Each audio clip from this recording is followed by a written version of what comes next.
تمام سامعین سے گزارش ہے کہ خاموشی کا مظاہرہ کریں اور باشعور شہری ہونے کا ثبوت دیں۔ حال میں موجود طلباء و طالبات میں ہمیں جس بھی حصے سے بد نظمی یا شور کی آواز آئی، اس حصے یا اس اسکول کے طلباء و طالبات کو مقابلے سے ڈسکوالیفائی کر دیا جائے۔ ہماری اگلی شریک مقابلہ ہیں زینب بطول۔ زینب بطول کا تعلق یونیک گرلز ہائی اسکول سے۔ کیا میں نے اس خاک داں سے کنارہ، کیا میں نے اس خاک داں سے کنارہ، کیا میں نے اس خاک داں سے کنارہ، جہاں رزق کا نام ہے آب و دانہ۔ جناب صدر، محترم اساتذہ کرام اور میرے عزیز ہم مکتب ساتھیوں، السلام علیکم۔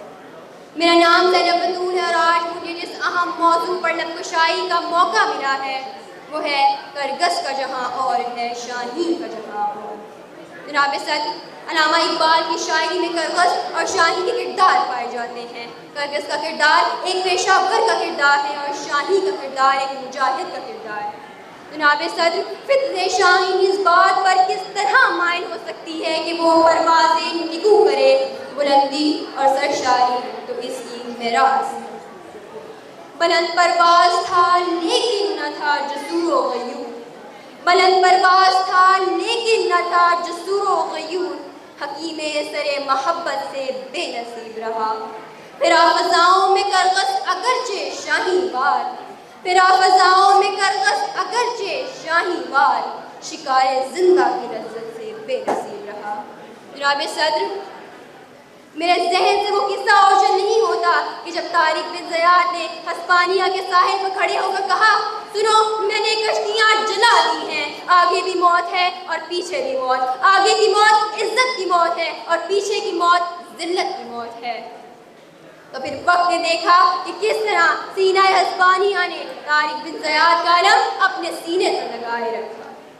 وہ سحر جس سے لرزتا ہے شبستان وجود، وہ سحر جس سے لرزتا ہے شبستان وجود، ہوتی ہے بندہ مومن کی اذان سے پیدا، ہوتی ہے بندہ مومن کی اذان سے پیدا۔ جناب صدر، یہ ایک مسلم حقیقت ہے کہ مسلمان ایک خود مختار قوم ہے، ایک غیور قوم ہے، ایک بہادر قوم ہے، جنہیں کہیں زوال نہ تھا، نہ بزم پر، نہ رزم پر، نہ عرش پر، نہ فرش پر۔ وہ جو پھولوں کی مہکار تھی، حیدر کی للکار تھی، مصور کا شہکار تھی، لیکن افسوس افسوس وہ عظیم قوم آج زوال کا شکار ہے۔ جی ہاں جناب صدر، وہ عظیم قوم آج زوال کا شکار ہے۔ وہ فریب خوردہ شاہین جو پلا ہو کر غصوں میں، وہ فریب خوردہ شاہین کے پلا ہو کر غصوں میں، اسے کیا خبر کیا ہے راہ و رسم شہبازی۔ افسوس صد افسوس شاہین نہ بنا تو، دیکھے نہ تیری آنکھ نے فطرت کے اشارات۔ تقدیر کے قاضی کا یہ فتویٰ ہے ازل سے، تقدیر کے قاضی کا یہ فتویٰ ہے ازل سے، ہے جرم ضعیفی کی سزا مرگ مفاجات۔ جناب صدر، یہ بات صرف اور صرف سچ اور کھرے جذبوں کی ہے، یہ جذبہ کی ہے جو کمزور کو طاقتور اور بزدل کو بہادر بناتا ہے۔ جی ہاں جناب صدر، یہ وہی جذبہ ہے جس سے شاہین کی ایشور کشائی کرتا ہے اور طوفان میں بھی اپنی پرواز بلند رکھتا ہے۔ آسمان زمین پر، آسمان جلدی زمین پر نہیں آنے والا، آسمان جلدی زمین پر نہیں آنے والا، اب کوئی اور پیغمبر نہیں آنے والا۔ پیاس کہہ رہی ہے کہ ریت نہ چھوڑی جائے، اپنے حصے میں سمندر نہیں آنے والا۔ جناب صدر، میں اپنی تقریر کا اختتام اس شعر سے کروں گی۔ جوانوں کو میری آہیں سحر دے، جوانوں کو میری آہیں سحر دے، پھر ان شاہین بچوں کو بالوں پر دے، خدایا آرزو میری یہی ہے، میرا نور بصیرت عام کر دے۔ شکریہ۔